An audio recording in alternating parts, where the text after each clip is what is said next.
امبارح خديت الدجاج مع المعزي وشويه ديال الكفته. الدجاج غسلته بالملحه والحامض وبيتو ليله كامله في الثلاجه مرقد. واليوم غسلته مزيان، فركته بالملحه، شللته وقطرته، ودابا قسمته في هاد في السلوفان على حساب الوجبات اللي غادي ندير، وعلى حساب عاوتاني داكشي اللي غيديروا وليدات المدرسه كيبغيو يديو دوك الفخيضات كغي في الفران.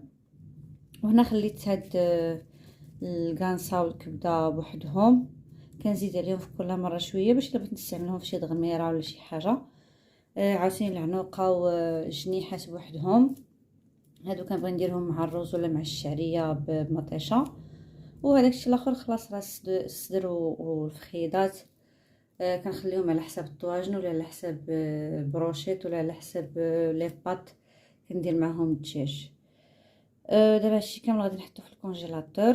درت لا ميم شوز البارح مع اللحم المعزي، قسمته على جوج، واحيانا كل نص كيلو كنقسمو على جوج وكنشيط منه شي طريفات صغار اللي كنستعملهم في الحريره. نفس الشيء درتها مع الكفته نص واحد شويه منها استعملته البارح في واحد المقيله اللي غتلقاوها في القناه، والنص الاخر حتى هو قديته حطيته في الكونجيلاتور. وكيف ما قلت لكم هاد الكميه ديال اللحوم تبارك الله راه غتدي ليا مده طويله ما غنوصلش لعند الجزار.